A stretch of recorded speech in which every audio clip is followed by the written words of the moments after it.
Hello and welcome to the 90-day website mastery podcast. I'm here with my very good friend Pascal Fintoni. We are here for episode 7. Can you believe it's episode 7 of I our was website mastery podcast? I was having the same thought when I was looking at the show. We were fast approaching the double digits, and Yeah. it's very, very pleasant. And thanks everyone for the wonderful feedback as well. We are live on LinkedIn. We are live on YouTube. We're live on Facebook. You might be listening to us on the podcast. Thank you for joining us. We are celebrating the launch of our new program and the completion of the website best practice webinar series. We wanted to find a way to continue to share more advice and insights about making your website work harder and for you to feel proud about your website again. So each episode will comprise of 4 segments. We've got the You Ask, We Answer. We've got website stories. We've got the website engine room, where we'll share one of our top apps or software solutions that me and Pascal have found, and the website call to action. One thing that you could do straight away that could make an adjustment that would make a big difference to your website or your marketing right now. So without further ado, I think we should jump into You Ask, We Answer, if that's all right, Pascal.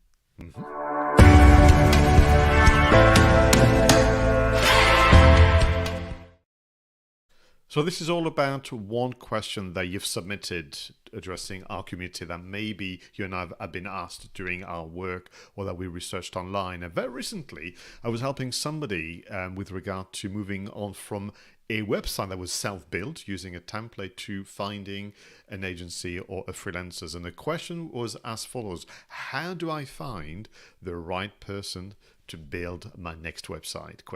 And interestingly, based on my research, this is also the top question on Quora.com, that kind of Q&A forum that people use a lot to help each other. So I think that's an interesting one because the question is literally, how do I find the right person? And for me, the effort and the time it takes is almost akin to employing somebody. And what I'm thinking about, John, is the idea of having requirements that are kind of spelled out. You don't have to be the expert in a subject matter to recruit, someone to join your team. So think of, this agency or this freelancer as an extended part of your team. So you have to have the requirement, and you have to have a scoring system. And that would be, for me, the basis. And we can go back onto that. But you get involved a lot in website project development, either as a kind of consultant and bring expertise, all the way to directing the execution of a project. So you're on the other side of these questions. So I sometimes wonder, what kind of questions perhaps you wish people would ask you during that kind of selection shortlisting process?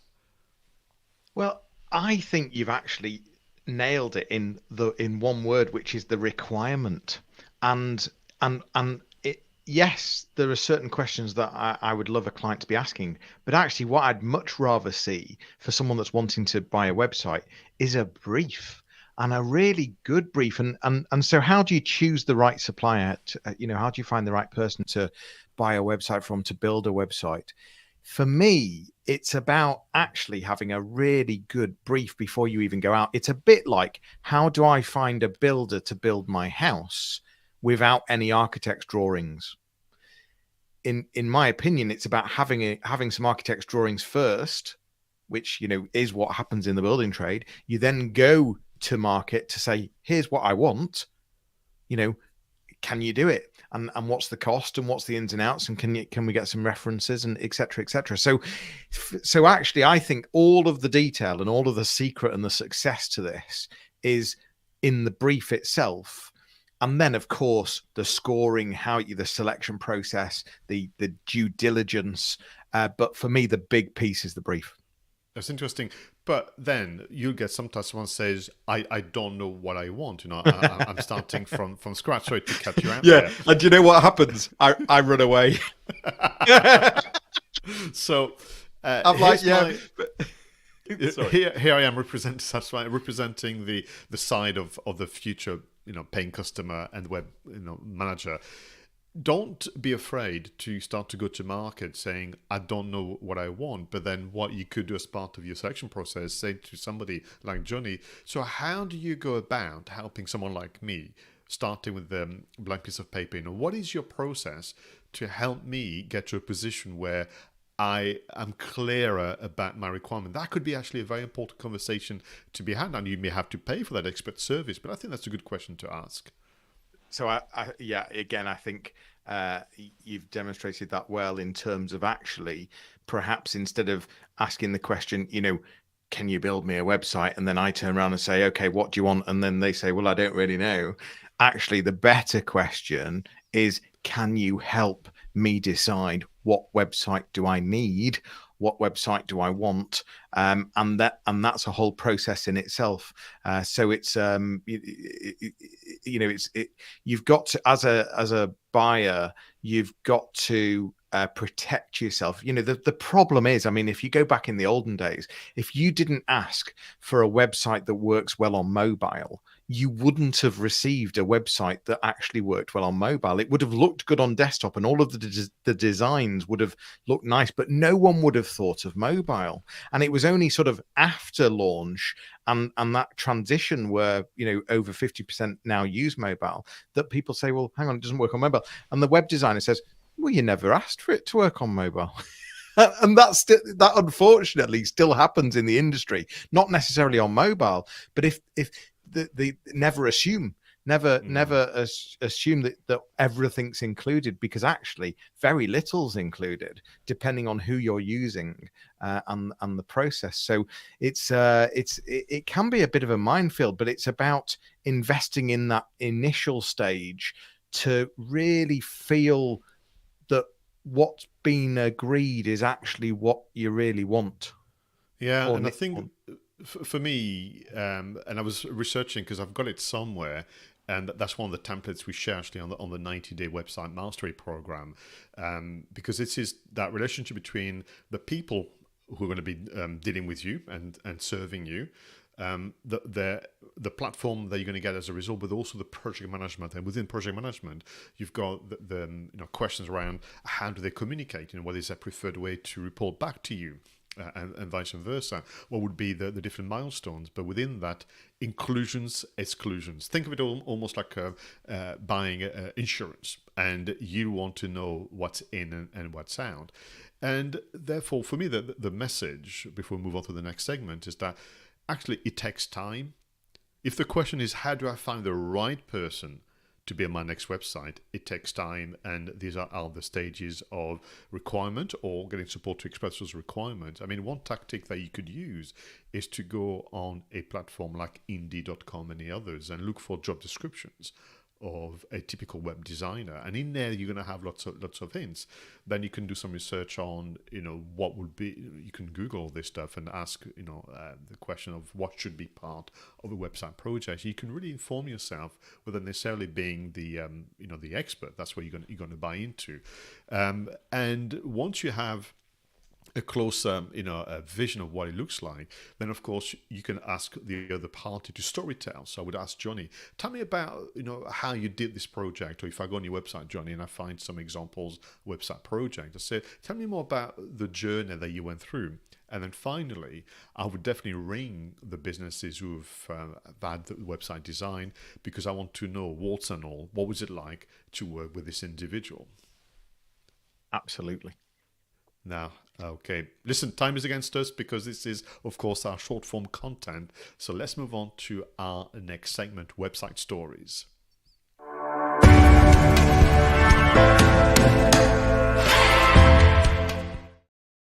So for this segment, we choose one article, one podcast, a video, maybe an ebook, something that helps us consider what it means to be a website manager in today's economy. And Johnny, as a surprise for you and to our viewers and listeners, this is actually an article from a company called orbitmedia.com. And every year they do this incredible research exercise and survey about blogging.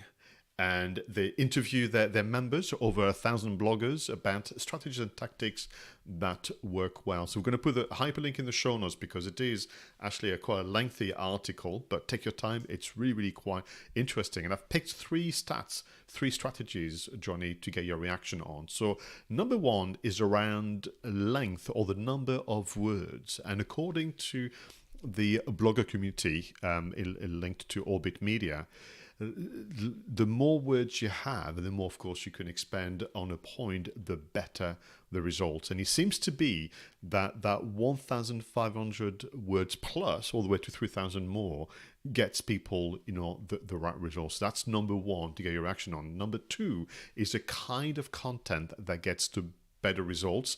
And the top three are how-to articles, lists, and guides and ebooks, and very closely followed by news and trends and interviews. And final one for you, if you have longer articles to get better reactions, you also need to have a greater number of visuals. And it would seem that you break through, if you like, the white noise of the internet if you go past the 6 images per article, and importantly, if you include videos. But again, a lot more stats and data for you to read if you follow the links in the show notes. But let me ask for your reaction on this little summary for you.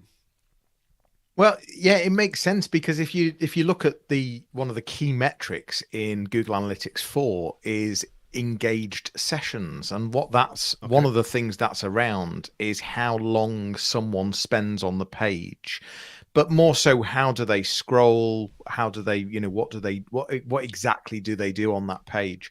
And the common sense part of this is that if you've got the more words, and I don't just mean the words for the sake of it, and I'm sure you don't either, but the more words there are, the more in depth you can go, the more you can explain something, the more you can help someone do something and go into real detail, then not only are you adding a huge amount of value, but you're also demonstrating to the likes of Google that people are interested, people are engaged, people are reading, and you are going to get much more engaged users, potential clients, potential customers, existing customers, by giving away information, being resourceful, being helpful, bringing it to life with the images. I like that idea. I think blogs have to look very visual, a bit like if you're doing podcast show notes, then there's nothing wrong with taking those show notes, but adding bullet points, adding subheadings, adding images.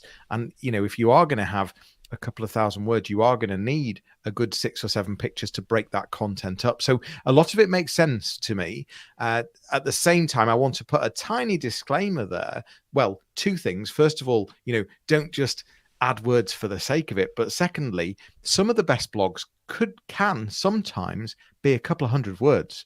So if you've got a very important piece of news or a particular story, there's nothing wrong with that type of blog as well. But if you're looking for blogs that are going to rank really well, that are going to create that engagement, it absolutely makes sense.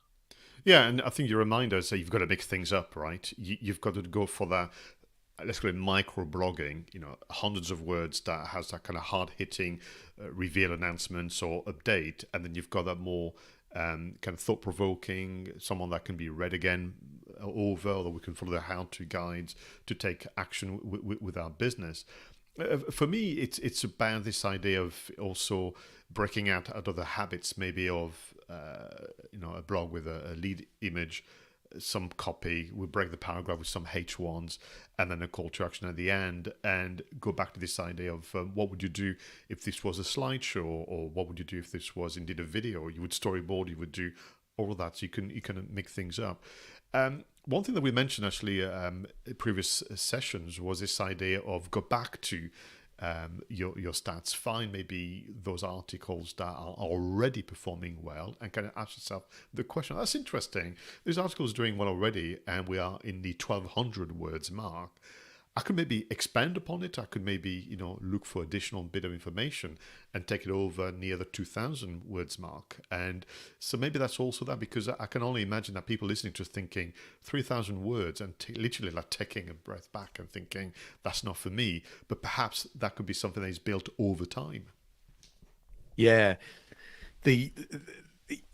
Absolutely, and you. I'm stumbling because I'm thinking about some of your presentations on stage. You just talked about slides, and instead of that sort of standard blog format, thinking about it as some kind of presentation. And I don't know if anyone, well, I know a lot of people have, but I don't know if anyone listening right now or watching right now has seen Pascal on stage. His his presentations are phenomenal. They're absolutely brilliant. He is so engaging, and it's just some very simple things, some simple differences that make a huge difference. And whether that be bringing audio in, whether it be changing the way visuals done, and so I know I've taken quite a deep point here, but I think the point I'm trying to make is I'm fully agreeing that actually moving away from the standard format and thinking a bit more future and a bit more sort of out the box to create that engagement is absolutely a way forward. But I've never made the link between presentation in No, person well, and I haven't blogging. either. Yeah. So, because what you're saying is that when I am presenting, opening, closing, in a conference one, there's a gentle pressure of not letting people down that I'm going to have to make eye contact with. So that is very motivating. And is it the case that the moment you get near the keyboard and you are on your own, looking at your kind of CMS with a cursor blinking, thinking, come on then, say something clever, is it that we need to take us back to the event? But 3,000 words, could it be actually repurposing a presentation, a podcast, or a webinar? I think it is. I think it absolutely is. Yeah, I do. Well, for people watching live on replay, you've just witnessed a light bulb moment between Johnny and Pascal. Well, this is why we do this as well. Let's be honest. There's no secrets here. We both love. One of the reasons we love podcasting is we enjoy the conversation, we enjoy the thought process, and some of the best ideas come from whether it be prior in the green room, whether it be afterwards, or actually during the show. And it validates how it's so important to spend time brainstorming and thinking about the things that you're trying to do. Well, my favorite phrase that I share on stage a lot, this is far too important to try and work it out on your own. And there's been a very, very good example here. Well, let's see if we can have more little light bulb moments with our next segment. Thank you very much, Johnny.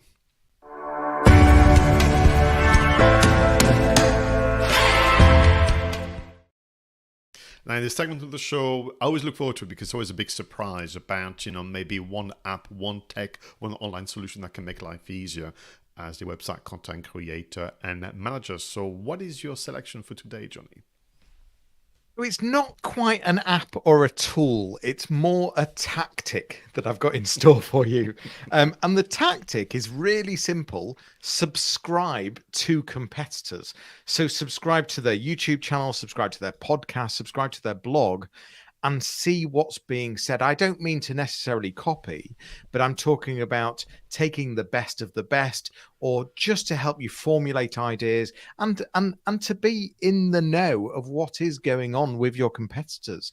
And so I think the biggest thing for me is subscribe to competitors, whether that be using their some kind of email subscription, or whether it be some kind of podcast subscription or YouTube subscription, but subscribe to their content and keep an eye on it, and that will absolutely give you those light bulb moments.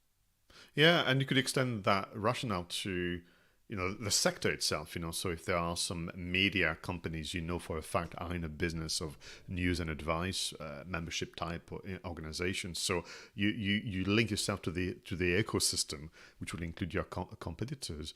Well, for my part, I respected the rule, so I did go for a proper app and solution, Johnny. And I was thinking about our dear listeners and viewers, thinking 3,000 word blog. I mean, even I had to write an article recently for a magazine. It was 1,500 words, and it's a lot of work. So I'm thinking, but the art and science is about curation. So you don't have to come up with everything yourself. You can curate or be inspired by what you've done recently. And what I like to do with my blogging is link back to more traditional form of content, TV, radio, newspapers, and books. So what I've done is looked back to my toolkit and remembered that there is a little known service from Google called Google Talk to Books. And this is literally like a mini search engine. It's all kind of within the Google ecosystem that allows you against a short phrase or keywords to find passages, paragraphs, and citations from published books. So if you're making a point about how to do something, or if you want to comment on a news item, or if you want to talk about recent case studies and you want to illustrate your point by quoting maybe expertise or work that's been done in the past, like research and data, this website, we've got a hyperlink in the show notes, Talk to Books. Put that in the Google search and find it. Literally put a keyword, and I liked imagination, so I put the term content marketing during my trial. And literally you've got all the books that have been listed and scanned by Google with a paragraph from the book. You've got a page number, you've got a paragraph number, you've got the author's name. So literally your citation is in line with copyright and good journalism, if you will. And that already adds quite a bit of interest. And then you can be reacting to the citation. And very, very quickly, you've got here another 250, 300 words within the blogging, which makes this kind of long form content less scary to do. I was fully aware of Google Books, but I was not aware of that feature. And how clever is that? I think that saves a ton of time. But someone's already done the hard work of finding the right places to look and the reference points. What a great tip that is, Pascal.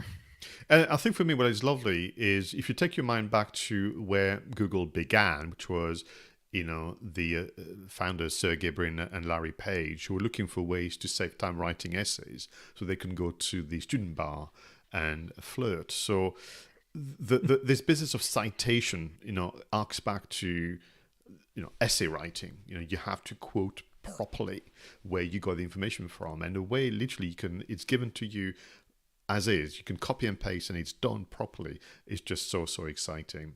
Well, on the business of asking people to do something, let's move on to our very final segment, the website call to action.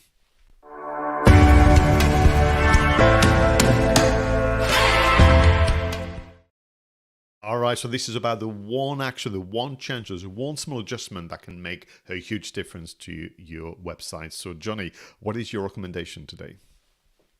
So with my search engine optimization background, I'm always thinking of what little tweaks can we do to get higher in Google. And H1's heading tags, H1s, H2s, H3s, those headings, subheadings are all important to help Google understand what your page is about. Now, some of you might be watching and listening and thinking, really, is Johnny just talking about heading tags?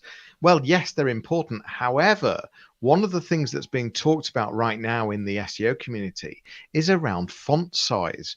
And to be specific, what I'm talking about here is that you might have some kind of featured content or some kind of strong message or standard blurb in a very large font that isn't the title of the page, and the title of the page is in the H1. And what I'm trying to get across is that there is talk in the community that Google is taking the text with the largest font size on the page as something that's more important than the actual H1 itself.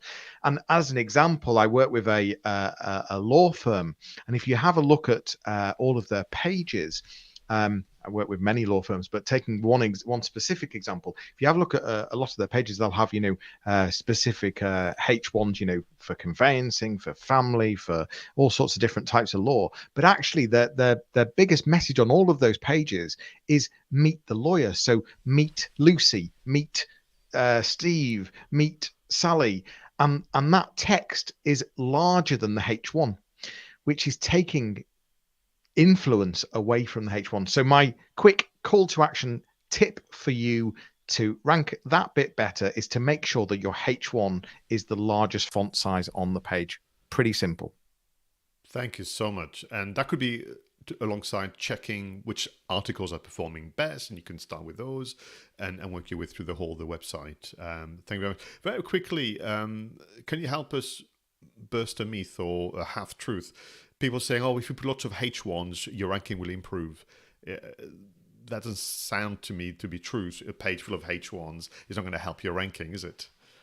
No, it's going to go against you, if anything. What you're looking for is only ever one H1 per page. So you can have multiple H2s, multiple H3s. These are subheadings. The higher the number, the smaller the subheading, the smaller the font size, theoretically.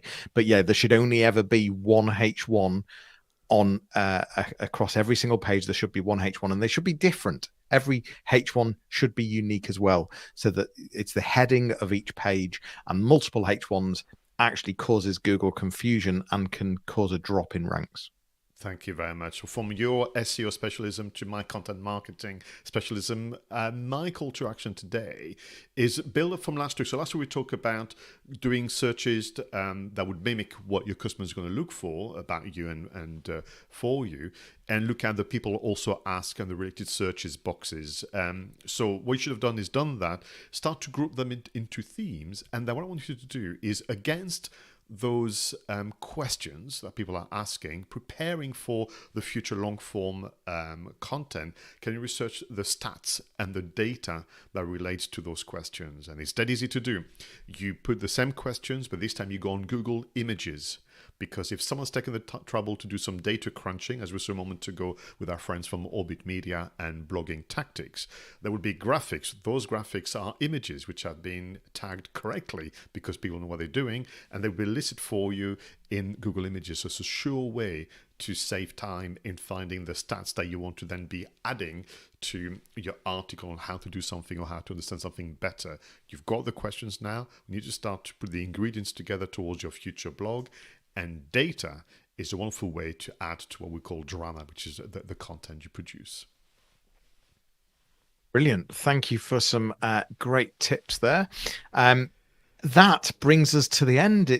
That is it for today. This was episode 7 of our new podcast series, the audio companion to the 90-day website mastery program. For more information, please visit the 90daymarketingmastery.com, and you'll be able to book your discovery call with even myself or Pascal. We'll be back with another podcast episode. In the meantime, feel free to send your questions, share your preferred app and links to your website once you have made the changes we spoke about, and we'd love to give you a shout out. But that's it for now. Bye now God, stumbling on my words, Pascal. What am I trying to say? I'm trying to say goodbye. It was saying goodbye, so it's goodbye from me, Pascal. I think it's goodbye from him, Johnny Ross. We'll leave you with a fun video and audio montage whilst you go through your notes and actions, and we'll see you all soon. Thanks so much for joining us. Take care. See you soon.